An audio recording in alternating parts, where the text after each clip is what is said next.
Pinupuri ka namin, Ama namin, Diyos na makapangyarihan sa lahat. Ang salita mo ay katotohanan. Ikaw ay katotohanan.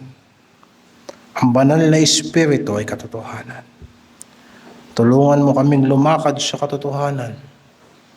Tulungan mo kami na ang bawat salitang aming mapapakinggan ay magbago ng aming puso at magbago ng aming buhay sa pangalan ng Panginoong Hesus. Amen. Ang ating teksto ngayong umaga ay nasa Matthew chapter 9, verses 1 hanggang verse 8.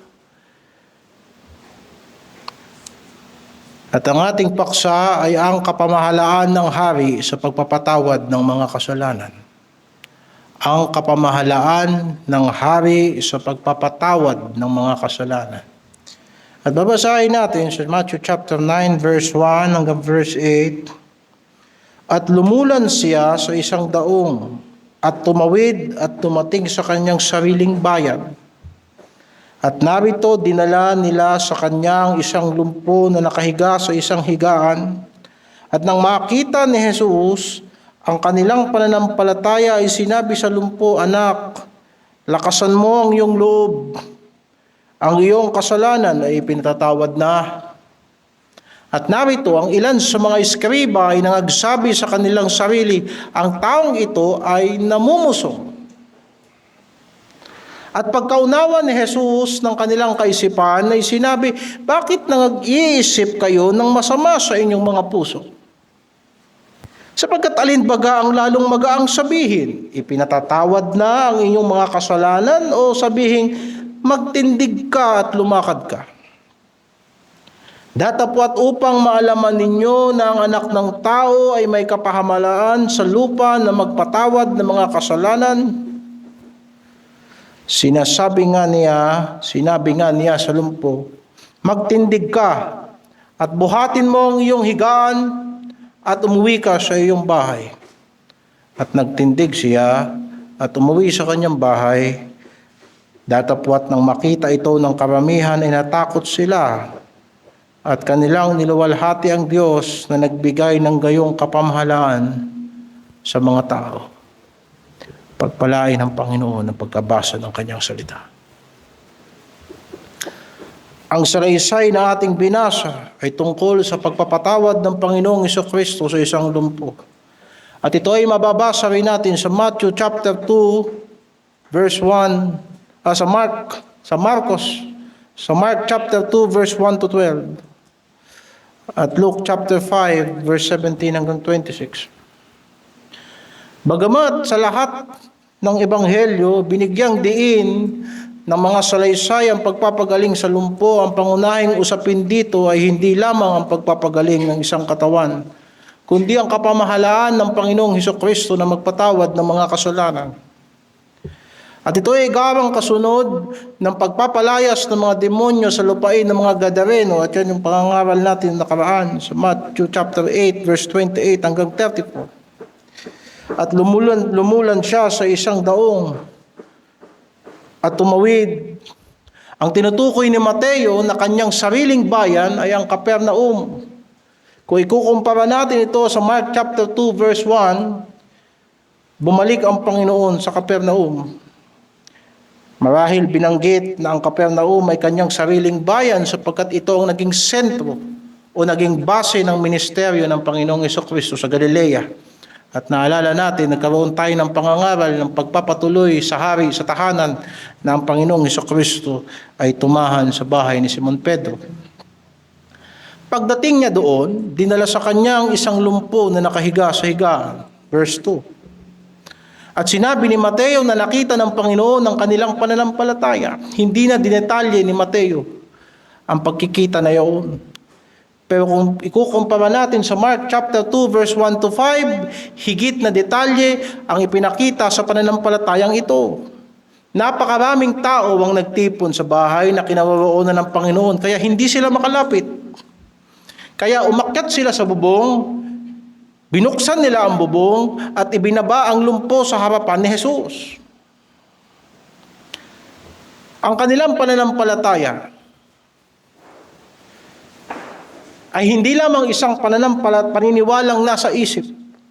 Ito ay pananampalatayang kumikilos upang mailapit ang lumpo sa Panginoon. Ngunit mahalagang pansinin natin kung anong ginawa ng Panginoong Hesus. Sinabi niya, "Anak, lakasan mo ang iyong loob. Ang iyong kasalanan ay ipinatatawad na." Hindi niya sinabing, "Anak, gumaling ka na, gagaling ka na." At kapansin-pansin din na wala namang inulat na anumang sinabi ang lumpo tungkol sa kanyang kasalanan. Walang sinabi si Mateo na ang lumpo ay humingi ng kapatawaran. Sa makatuwid, ang pananampalatayang nakita ng Panginoong Hesukristo sa kanila ay may kaugnayan sa paglapit nila kay Jesus at sa kanilang paniniwala na siya ay may kakayanang magpagaling.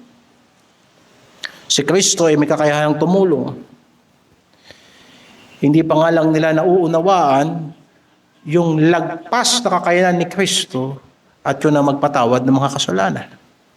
Sa konteksto ng ministeryo ng ating Panginoong Hesukristo, ay kung kukumpara natin ito sa mga himala na nauna na, ang kapangyarihang magpagaling ay malawak ng nakikilala ng mga tao. In fact, ito ang nagpasikat kay Kristo, yung kanyang pagpapagaling. Kaya walang kadudang-duda na sumasampalataya na sila na si Hesukristo ay may kapangyarihang magpagaling. Ngunit, higit pa sa pisikal na kagalingan ang ibinibigay ng Panginoong Hesus. Ipinahayag niya rito ang kanyang kapangyarihan na magpatawad ng mga kasalanan. At dito nagkaroon ng malaking problema ang mga eskriba. Dahil sa sinabi ng Panginoon, ang ilan sa mga eskriba ay nagsabi sa kanilang sarili, ang taong ito ay namumusong. Verse 3. Ang pagtutol nila sa pamumusong ni Kristo, na sinasabi nilang di umano ay pagpamumusong ni Kristo ay theological na usapin. Nilinaw ni Marcos sa Mark 2:7 kung bakit sinabi nila na si Kristo ay namumusong. Sabi ni Marcos, bakit nagsalita ang taong ito ng ganito? Siya'y namumusong. Sino ang makapagpapatawad ng kasalanan? Kundi isa, ang Diyos lamang. Sa isang mahalagang punto, tama ang premise ng mga eskriba. Ang kasalanan ay pangunahing pagkakasala laban sa Diyos. Lahat ng kasalanan, maliit o malaki, ginagawa yan ng tao sa harapan ng Diyos. Kaya ang Diyos lamang ang may banal at natatanging karapatang magpatawad ng kasalanan. Tama ang kanilang sinabi. Ngunit mali ang kanilang conclusion tungkol kay Jesus Christ. Ang problema ay hindi ang kanilang pagkilala na ang Diyos lamang ang makapagpapatawad ng kasalanan. Ang problema nila ay ang kanilang pagkabigong kilalanin kung sino si Jesus, ang pagkapanginoon ni Hesukristo. Itinuturing nila na si Jesus ay isang tao lamang na umaangkin ng kapamahalaan na para lamang sa Diyos. Ngunit nakita ng hari ang kanilang mga puso. Verse 4, at pagkaunawa ni Jesus ng kanilang kaisipan ay sinabi, bakit nag-iisip kayo ng masama sa inyong puso? Hindi lamang narinig ni Kristo ang kanilang sinabi, alam niya ang kanilang iniisip. At muling ipinakita ni Mateo ang dakilang kapangyarihan ni Hesukristo. Hindi lamang niya kayang pagalingin ng katawan, hindi lamang niya nakikita kung saan bahagi ng katawan nangangailangan ng himala. Alam din niya ang laman ng puso ng tao. At kung nakikita ni Kristo ang abnormalidad sa katawan ng tao at yun ay kanyang pinagagaling, higit sa lahat, nakikita ng Panginoon ang natural na pagiging makasalanan ng puso. At yun ang dahilan kung bakit siya naparito, para solusyonan ang problema ng puso. Ang problema ng mga eskriba ay hindi simpleng kakulangan ng impormasyon. Ang kanilang trabaho ay kumopya ng mga kasulatan, magturo at ipaliwanag ito. Meron silang kasulatan. Meron silang kaalaman tungkol sa Diyos. At hindi sila ignorante sa kung anong kayang gawin ng Panginoong Hesukristo sa pagpapagaling. Ngunit hindi nila pinagdugtong ang mga katotohanan iyon. Kung ano ang kayang gawin ni Kristo at kung ano ang nakasulat sa banal na kasulatan, hindi nila napagtugma. Kung kaya't hindi nila makilala kung sino talaga ang nasa kanilang harapan, sino talaga ang kanilang naririnig, at sino talaga ang kanilang nakita ng mga oras na yon. Ito ang kahalagahan ng progresibong kapahayagan. Ang paniniwala na ang Diyos ay patuloy na gumagawa sa buhay ng kanyang bayan. Ang bawat pangako, larawan, propesiya at gawain ng Diyos sa lumang tipan ay patuloy na naghahanda tungo sa pagdating ng Mesiyas. Ang pagdating ni Kristo, ang katuparan ng maraming bagay na ipinahayag noon, kaya ang kanilang problema ay hindi lamang na hindi nila alam ang kasulatan. Ang problema ay alam nila ang kasulatan, ngunit hindi nila nakikita na ang katuparan nito si Hesukristo. Alam nila ang banal na kasulatan, pero magtitiwala pa rin sila sa kanilang sarili. Alam nila ang banal na kasulatan, pero hindi sila susunod kay Kristo. At mapanganib ang maling pagkakilala kay Jesus. Sinabi ng Panginoon, bakit kayo nag-iisip ng masama sa inyong puso? Ito'y masamang pag-iisip. Na hindi kilalanin ng tao ang Panginoong Hesukristo sa paraang dapat siyang kilalanin. Maaaring tama ang isang tao sa kanyang pagkilala sa katotohanan tungkol sa Diyos, kagaya ng mga dyablo na tama ang doktrina. Ngunit lubusang mali sa kanyang pagkilala sa anak ng Diyos. Mali sa kanyang pagtanggap kay Kristo, mali sa kanyang pagpapasakop kay Kristo, mali sa kanyang pagpapakumbaba kay Kristo. At pagkatapos inilagay ni Jesus ang mga eskriba sa isang tanong. Alin baga ang lalong magaang sabihin? Pinatawad ang iyong kasalanan o sabihin magtindig ka at lumakad? Verse 5. Sapagkat sa paningin ng tao, mas madaling sabihin ang iyong kasalanan ay pinatawad na. Kagaya ng ginagawa ng mga pari ng Katoliko, na akala mong may kapangyarihan silang magpatawad ng kasalanan ng mga nangungumpisal sa kanila. Madaling sabihin, madaling magpanggap na magsalitang ang kasalanan mo pinatawad na. Bakit? Sapagkat wala ka namang nakikitang pisikal na ebidensya upang mapatunayan kung tunay nang napatawad ang kasalanan. Wala kang makikita kaagad. Kung sabihin ng pari, manalangin ka ng 5 Ama namin at Aba Ginoong Maria, lalabas ka ng confession room, gaano ka nakasigurado na ikaw ay pinatawad na sa iyong mga kasalanan? Madaling sabihin yun, kung kaya't madaling paniwalaan yun. Pero kung sasabihin, magtindig ka at lumakad ka. Kung ang isang lumpo ay lalapit kay Kristo at pagkatapos aalis si Kristo na lumpo pa rin siya, makikita at masusubok ang kapangyarihan ni Kristo. Parang sinasabi ng Panginoon, ilang beses nyo na nakita ang aking kapangyarihan sa pagpapagaling. Hindi nyo mapaniwalaan ang bagay na ito.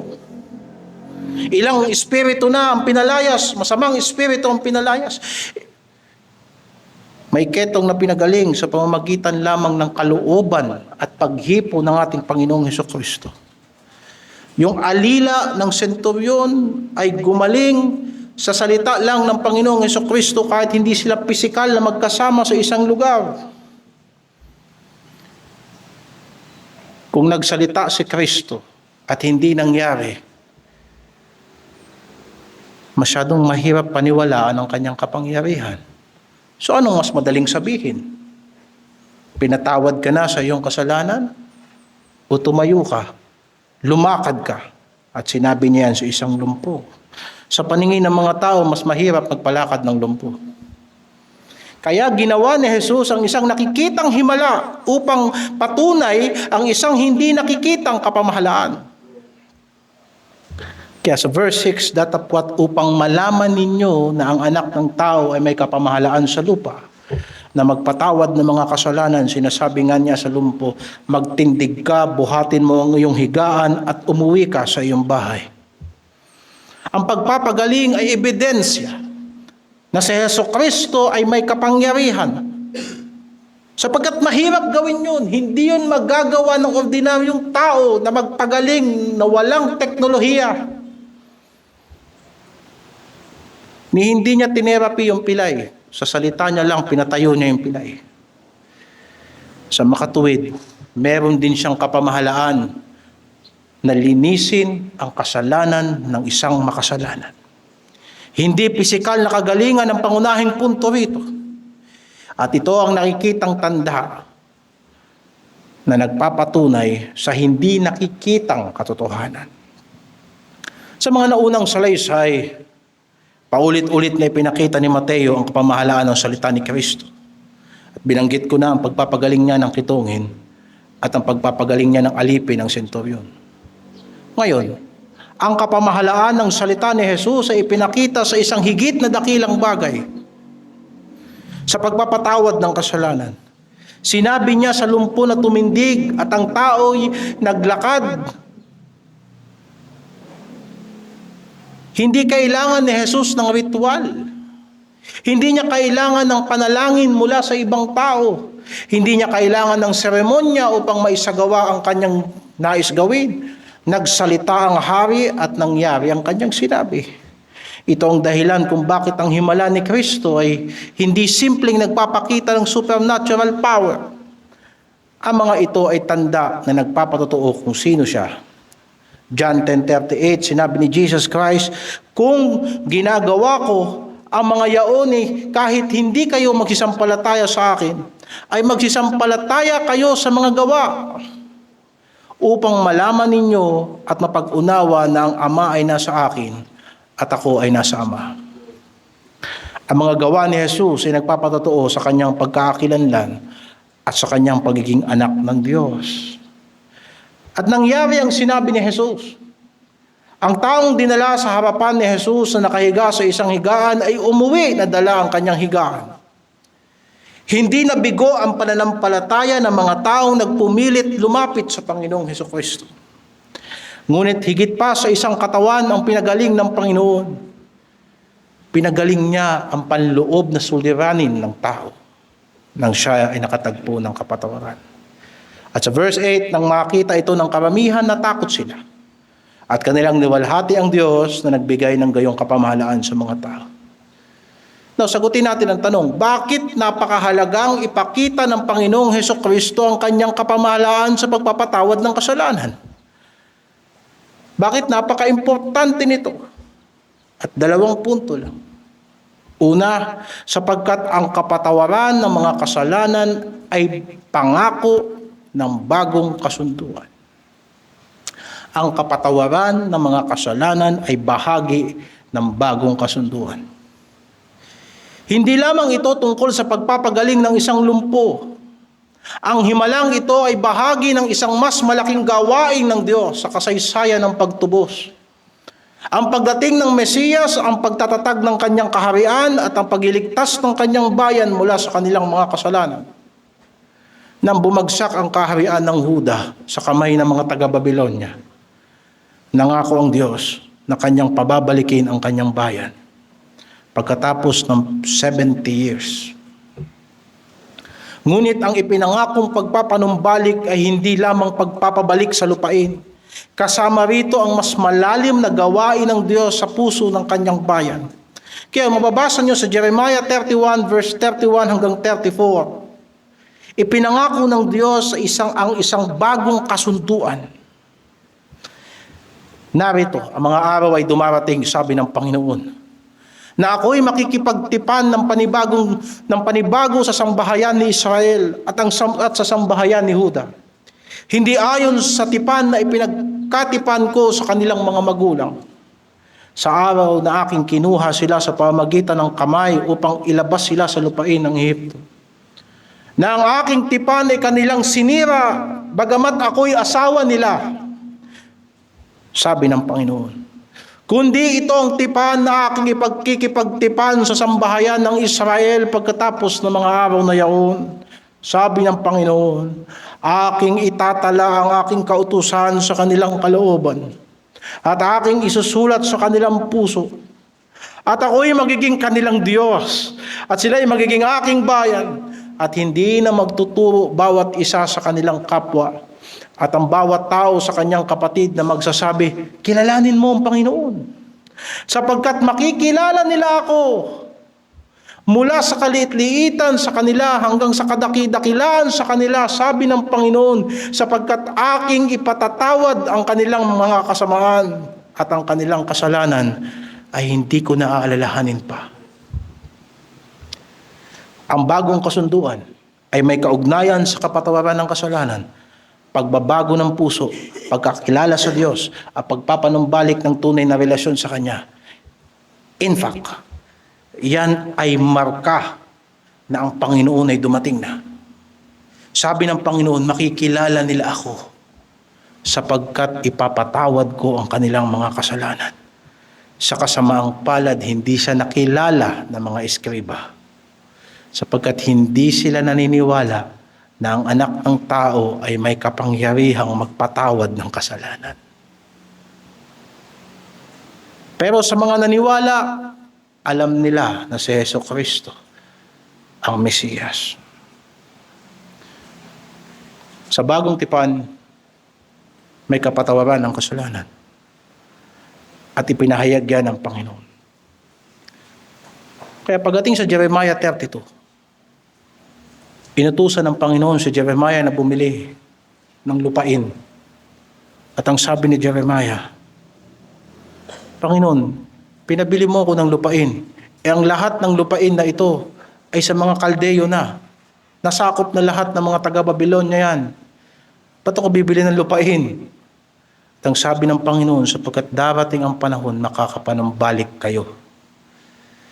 Yan ay karugtong nung sinabi niya sa 31, patungkol sa bagong tipan.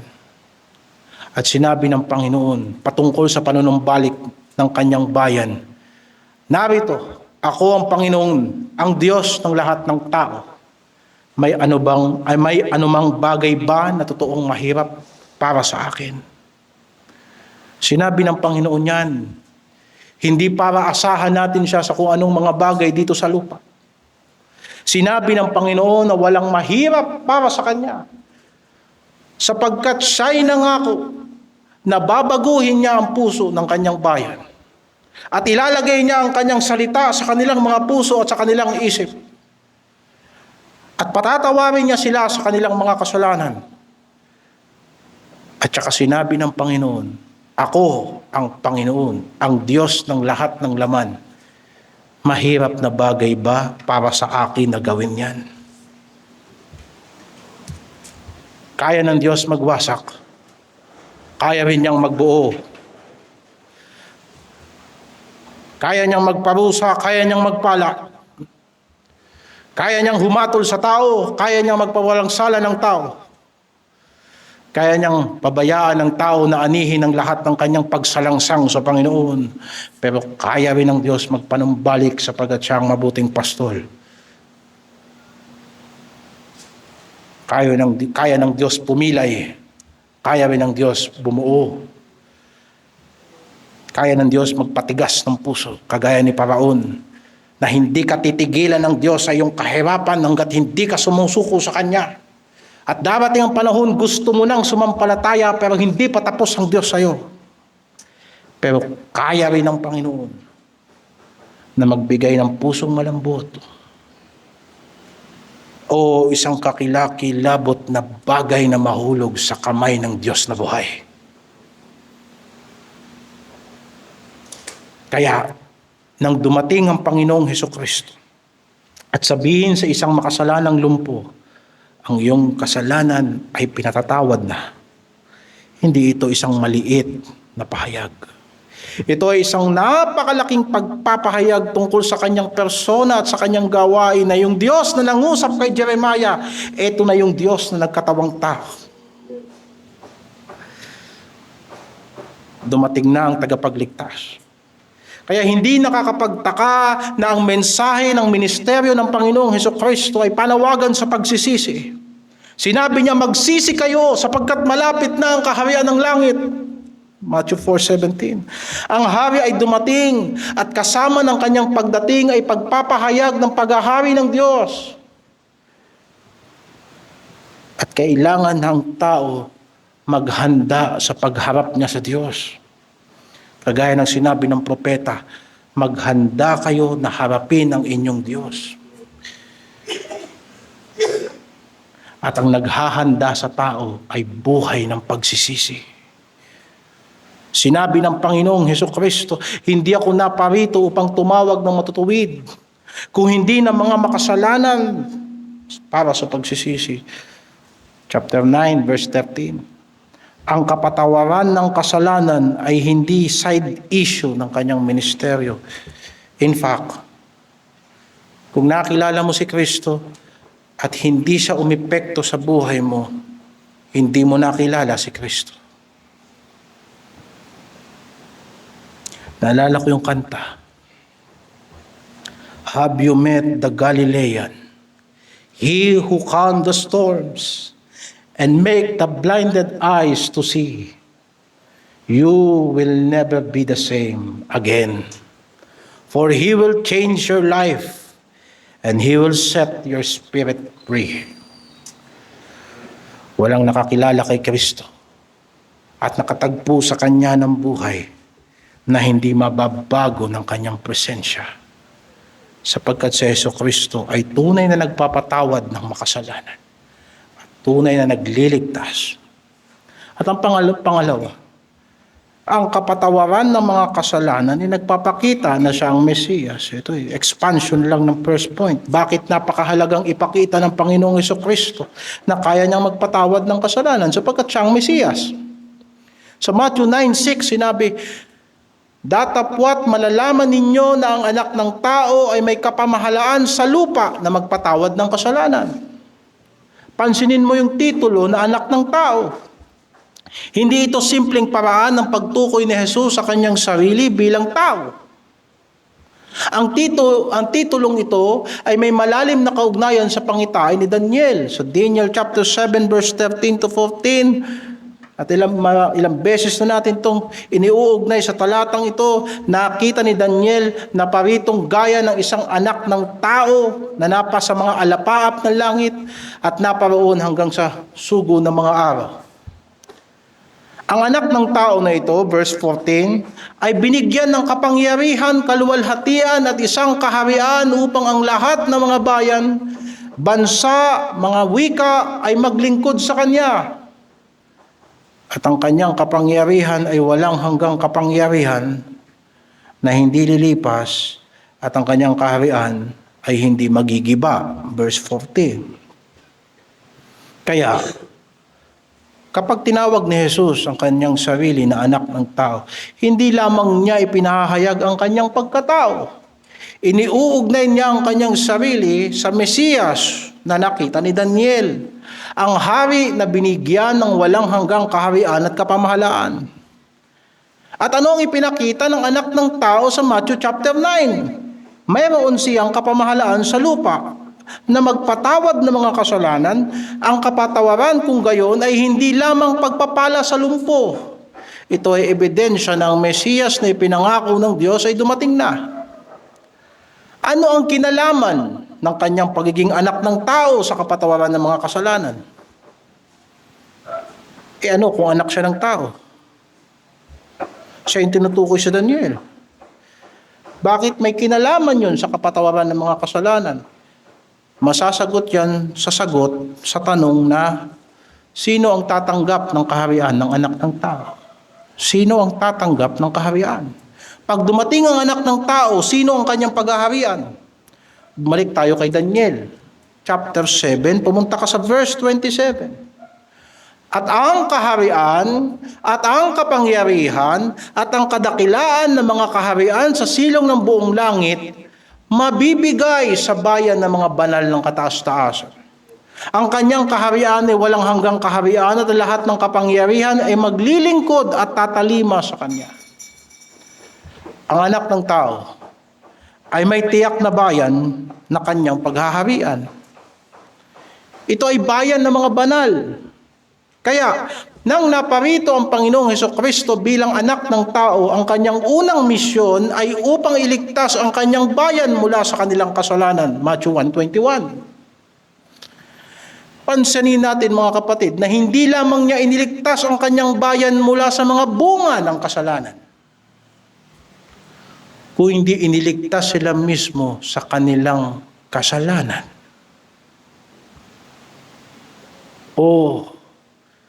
Merong henerasyon ng mga Kristiyano na takot pumunta sa impyerno pero hindi takot sa kasalanan. Tinanggap nila si Jesucristo para wag silang parusahan ng Diyos pero hindi nila inihihinto yung pagkakasala nila. Ipapaalala sa atin ng Panginoon mga kapatid, hindi ka lang iniligtas ng Diyos sa impyerno, sa lahat ng parusa, iniligtas ka niya sa kasalanan. Kaya kung anak tayo ng Diyos, tumigil na tayo sa patuloy na pagkakasala at lumakad tayo sa pananampalataya. Bakit? Sapagkat sinabi ng Panginoon, kung ang anak ang magpapalaya sa inyo, kayo ay magiging tunay na malaya. Iniligtas tayo ng Panginoon. Yan ang dahilan bakit naparito si Kristo.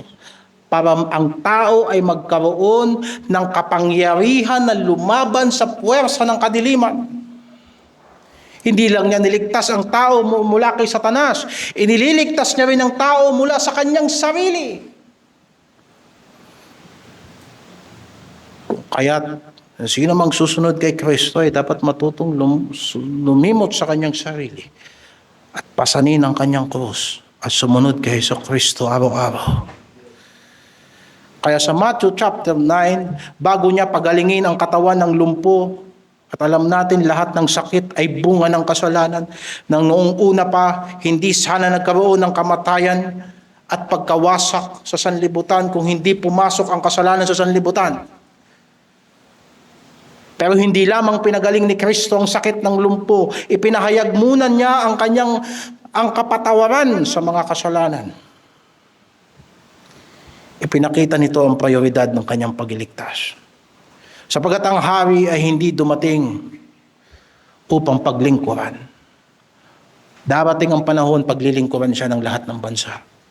Darating ang panahon bawat tuhod ay luluhod at bawat bibig ay magsasabi na si Jesucristo ay Panginoon sa kaluwalhatian ng Diyos Ama.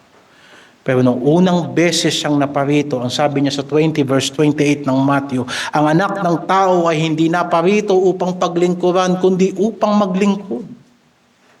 At ibigay ang kanyang buhay na pangtubos sa marami. Ang anak ng tao na darating paglilingkuran sa huling araw. Pero pumarito muna siya. Una, para tubusin ang kanyang bayan mula sa kanilang kasalanan. Ang anak ng tao na may kapamahalaang magpatawad ng kasalanan sa Matthew chapter 9 ay siya ring anak ng tao na magbibigay ng kanyang buhay bilang pangtubos sa Matthew chapter 20. Ang kanyang kapamahalaan na magpatawad ay hindi hiwalay sa kanyang gawain sa krus. Bawat pagpapatawad na sinasabi ni Kristo at ipinahahayag niya sa tao na ikaw ay pinatawad na, tatapatan niya ng kanyang buhay. Tatapatan niya ng kanyang dugo sapagkat kung walang pagbububo ng dugo ay walang kapatawaran ng mga kasalanan. Sa madaling salita, hindi cheap na biyaya ang sinasabi ni Kristo na ikaw ay pinatawad na sa iyong mga kasalanan. Tinapatan niya ni Kristo ng sakripisyo. Tinapatan niya ni Kristo ng paglilingkod.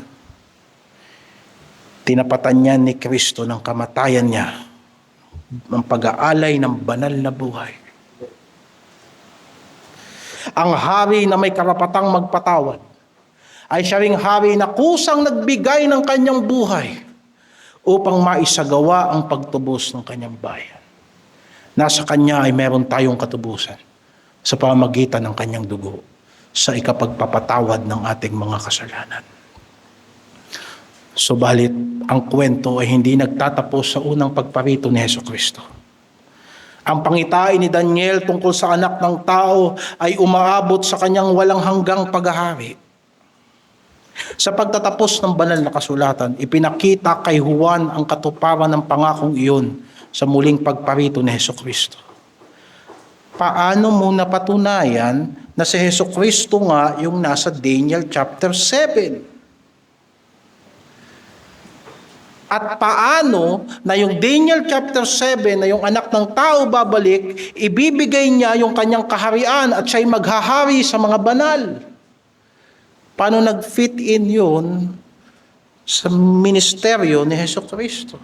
Ang sagot doon nasa Revelation chapter 1 verse 5. Revelation 1 verse 5, mula kay Jesucristo na siyang saksing tapat, na panganay sa mga patay o unang nabuhay mula sa mga patay at pangulo ng mga hari sa lupa. Doon sa umibig sa atin at nagkalag sa atin sa ating mga kasalanan sa pamamagitan ng kanyang dugo. At ginawa tayong kaharian, mga saserdote sa kanyang Diyos at Ama. Sumakanya nawa ang kaluwalhatian at ang paghahari magpakailan-kailanman. Amen. Narito, siya'y pumaparitong nasa mga alapaap at makikita siya ng bawat mata at ng mga nagsiulos sa kanya at ang lahat ng mga angkan sa lupa ay magsisitaghoy dahil sa kanya. Ganun sana ang mangyari. Amen. Pansinin yung pagkakaugnay sa Daniel at sa Revelation. Bakit nagkaroon ng mga banal na nakatatanggap sa kaharian at paghaharian ng anak ng tao, sapagkat ang anak ng tao ay magbububo ng dugo para sila'y gawing kaharian ng Diyos at sila'y gawing mga saserdote. Ang tagapagligtas na nagpapatawad ng kasalanan ay siya ring hari na gumagawa sa kanyang tinubos na isang kaharian. At siya'y muling paparito, ang anak ng tao na unang dumating upang magpatawad at magkalag sa ating mga kasalanan. Sabi salitang nagkalag, magpalaya sa ating tayo mga alipin sa kasalanan at patay sa kasalanan ay binuhay tayong kalakip ni Kristo sa pamamagitan ng biyaya kayo'y naligtas. Na ang lingkod ng Diyos ay hindi dapat maging palaway, kung hindi magturo sa mga tao na may pagtitiis, baka sakaling bigyan sila ng Diyos ng pagsisisi sa ikaalam ng katotohanan at sila'y makawala sa silo ng dyablo. Paano magiging epektibo ang lahat ng yan? Namatay si Kristo sa krus. At dito sa Matthew chapter 9, ipinahayag niya, mayroon ng kapatawaran sa mga kasalanan. Ngayon ito ang pangwakas na panawagan. Ano ang dapat maging tugon sa kapamahalaan ng Panginoong Hesukristo na magpatawad ng mga kasalanan? Anong intensyon kung bakit isinulat ito sa patnubay ng banal na Espiritu? At sa palagay ko, hindi na natin kailangan lumayo pa. Kung ano ang epekto ng ginawa at sinabi ni Kristo sa mga tao nung siya'y nagpahayag nito, ay yun din dapat ang maging epekto sa atin. Punta mo sa verse 8. At nang makita ito ng karamihan ay natakot sila at kanilang niluwalhati ang Diyos na nagbigay ng gayong kapamahalaan sa mga tao.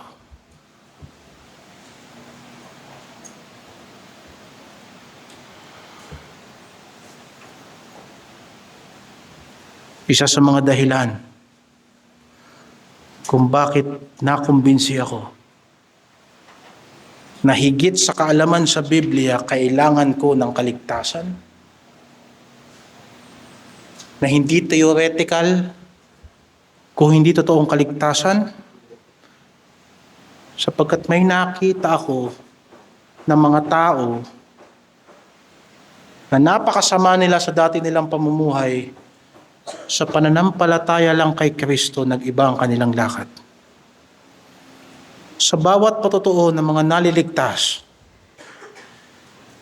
at nakita ko sa aking buhay na meron lang akong doktrina na kagaya ng eskriba, pero hindi ko pa talagang naranasan na mula sa higaan ng kasalanan, itumayo ako at buhatin yan. Naisip ko na napakadakila ng pagliligtas ng Diyos. Hindi ba? Hindi ba nakikita ng mga Kristiyano na nagpupunta sa simbahan linggo-linggo at nagpapahayag na Kristiyano sa social media na ang Kristyanismo hindi yan pagkakaroon ng relihiyon? Hindi ba nila nakita na may mga taong totoong nabago ang buhay dahil sa pananampalataya kay Kristo? At hindi ka ba nagtatanong kung bakit ang buhay mo ay hindi nababago kahit sinasabi mong sumasampalataya ka kay Kristo? Anong punto rito? Ang ebidensya ng kapangyarihan ni Kristo. May bunga ang kapangyarihan ni Kristo. At yun ang dahilan kung bakit ang mga tao na ito may nakita sila. May lumpo na tumayo at may taong pinatawad. At nakita ng mga tao, totoo nga ang kapangyarihan ni Kristo. Yun ang dahilan ng kanilang pagkamangha. At una sa lahat, natakot sila na ang pangalan ni Hesukristo ay hindi ordinaryong pangalan. Na walang sino mang ibinigay, walang pangalang ibinigay sa silong ng langit na makapagliligtas sa tao. Hindi ka ba kakabahan kung ikaw namumuhay ka sa kasalanan at pagkatapos nakakita ka ng tao na binago ni Kristo? Hindi ka ba kakabahan? Na totoo ang Diyos na gumagawa sa buhay ng tao na sumasampalataya sa Kanya? Sapagkat totoo ang Diyos. At kung ang banal na Espiritu ay totoo, alam mo rin na isang araw kung hindi pa pinatawad ni Kristo ang iyong mga kasalanan, hahatulan ka ng Diyos. At narito si Kristo, sinasabi niya may kapatawaran sa mga kasalanan. Pero maraming hindi sumusuko sa Kanya.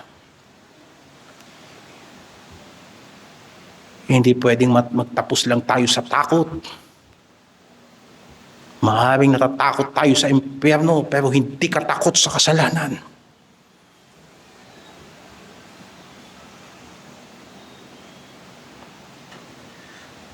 Ang kapangyarihan ni Jesucristo ay may resulta. At yan ang gustong maituro sa atin ng banal na Espiritu sa pamamagitan ng pagsulat ni Mateo. Kapag sa Jesucristo gumawa ng himala, may makikita ka. Meron itong resultang bagong buhay.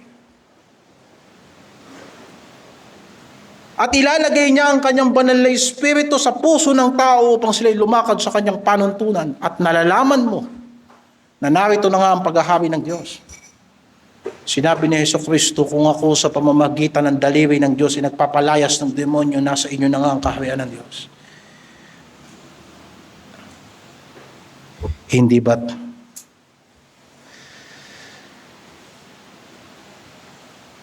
kung kilala natin si Kristo, una sa lahat, tayo ang unang nakinabang sa kanyang kapatawaran. Dinala niya tayo sa pananampalatayang ito. Dinala niya tayo sa pagsisising ito. At kung paano niyo tinanggap si Jesucristo na Panginoon, kay gayon kayo dapat lalakad sa Kanya. At ang resulta nito ay patotoo na ang mga tao ay matatakot sa Diyos. Kung lahat ng Kristiyano ay namumuhay ayon sa pananampalataya, sa tingin nyo mga kapatid, may mga tao bang maglalakas loob na magkristyanuhan? Kaya ang daming kunwari Kristiyano. Bakit? Ang daming nagpapakilalang Kristiyano na hindi lumalakad sa bagong buhay ni Kristo. Akala nila dito lang yun. Hindi mga kapatid. Pinatawad tayo ng Diyos at pinakitaan tayo ng kabutihan ng Diyos at nilagay tayo ng Diyos sa bagong buhay para ang mga tao matakot sa Diyos. At pagkatapos nang maranasan nila ang kabutihan ng Diyos sa pamamagitan ng ating buhay, luwalhatiin nila ang Diyos. At natakot sila at kanilang niluwalhati ang Diyos. Di ba sinasabi sa Mateo 5:16 na kayo ang ilaw ng sanlibutan? Hayaan ninyong lumiwanag ang inyong liwanag sa mga tao upang kanilang makita ang inyong mabubuting gawa at kanilang luwalhatiin ng Diyos. Luwalhatiin nila ang inyong Ama na nasa langit. Kaya tayo nakatikim ng kaligtasan ay para maluwalhati ang Diyos. Hindi para matuwa si Satanas sa atin. Hindi para maging mga pakitang tao tayo, maging mga men pleaser tayo. Dapat ang Diyos maluwalhati sa ating buhay. Yan ang reason kung bakit si Jesus Christ may kapamahalaan sa pagpapatawad ng kasalanan. At ang kapamahalaang yan ay ipinaranas niya sa mga tao. Na ang biyaya ng Diyos ay nahayag sa lahat ng tao, na nakikita nilang ang biyaya ng Diyos ay nagtuturo sa atin na sa pagtalikod natin sa lahat ng dati nating buhay, lalakad tayo sa bagong buhay kay Kristo. Kaparehas na prinsipyo nito ang mababasa natin sa Psalms chapter 40, verse 2 hanggang verse 3. Isinampa niya ako mula sa isang kakilakilabot na balon. Psalms 40, verse 2 hanggang 3. Isinampa niya ako mula sa isang kakilakilabot na balon, mula sa balahong malagkit, madaling salita, mula sa burak, at itinunton niya ang aking mga paa sa isang malaking bato, at itinatag ang aking paglakad. At siya'y naglagay ng bagong awit sa aking bibig, sa makatuwid bagay pagpupuri sa aming Diyos. Marami ang makakakita at matatakot at magsisitiwala sa Panginoon. Dumating sa punto ng buhay ng sumulat ng awit na yan, na tumatawag siya sa Panginoon sapagkat siya'y nasa lugar ng burak, ng balong malalim, na para siyang lumulubog sa kumunoy at wala nang makapagliligtas sa kanya. At siya'y tumawag sa Panginoon, na parang kagaya ni Jonah, mula sa kalaliman, tumawag ako sa Diyos. At nagpatotoo si David na isinampa siya ng Diyos. Iniligtas siya ng Diyos.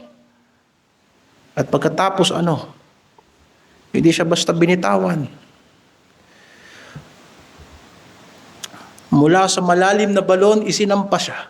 Itinaas siya. Mula sa paglubog sa kumunoy, sa burak, iniangat siya at inilagay siya sa isang malaking bato.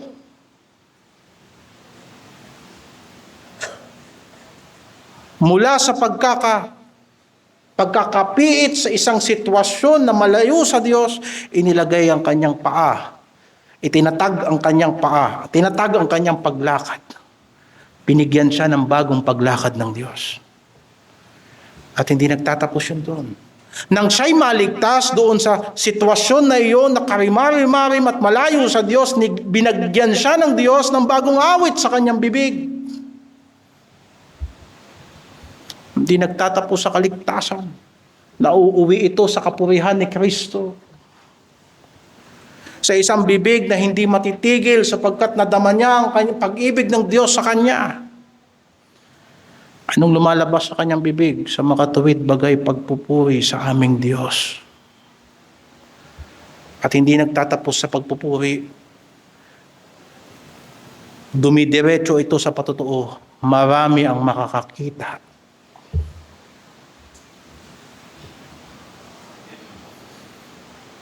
At makikita ng sanlibutan ang pinagkaiba mo nung nasa burak ka pa at ngayon na kay Kristo ka na. Malaki ang pinagkaiba nung nandun ka sa malalim na hukay at ngayon ay nasa liwanag ka na. Marami ang makakakita nito. At sila'y matatakot. At sila'y magtitiwala sa Panginoon. Paano nangyari sa'yo yan? Paano ka hindi pinababayaan ng Diyos? Bakit tinutulungan ka ng Panginoon? At sasabihin mo, sapagkat ang Panginoon ang aking mabuting pastol. At hindi niya ako pababayaan kahit kailan. Pinapatnubayan niya ako sa pamagitan ng kanyang salita. At pinapatnubayan niya ako sa pamagitan ng kanyang disiplina. Minsan hinahampas niya ako, pero yun ang dahilan. Gusto niya akong itama. Paano ko pababayaan ng Panginoon? Paano hahayaan ng Diyos na umaayos ng buhay ko na siya rin ang sisira sa akin? Kaya't pakabanalin ninyo si Jesucristo na Diyos ng inyong puso upang tayo ay maging handa na sumagot sa lahat ng nagtatanong, anong pag-asa mo? Anong nagpapatibay sa iyo? Ano nagpapalakas sa iyo? Bakit ka nagpapatuloy? Parang isang araw, yayaman na tayo. Para dumating yung panahon na hindi na tayo maghihirap. Sa pagkabasa ko sa banal na kasulatan, sa langit yun mangyayari. Sa daigdig na to, maraming pagsubok. Bakit ka nagpapatuloy kay Kristo? Sapagkat naranasan ko na minsan binago niya ako. Paano ko babalik doon? Itinanggal ako ng Diyos doon. Matagal na akong nabuhay sa aking sariling talino at winasak na ng Diyos yung pag-iisip na yan. At every time na pinangungunahan ko ang Diyos, lagi lang ako napapahiya. Ba't pa ako babalik doon? Iyan ay kung naiintindihan natin ang kapamahalaan ni Kristo sa pagbibigay ng bagong buhay. Kaya nga ang taong tunay nakakakita ng biyaya ng Diyos ay hindi lamang namamangha sa kanyang ginawa. Ito ay nauuwi sa kapurihan. Kaya, anong dapat natin maging tugon?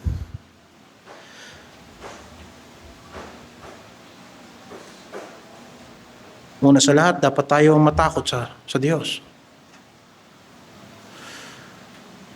Kung meron dapat rumespeto kay Kristo, yung mga nakakilala kay Kristo. Kung sino meron dapat nagtiwala kay Kristo, yung may mga patutuo kay Kristo, upang sa ganun makita yan ng ibang tao sa atin.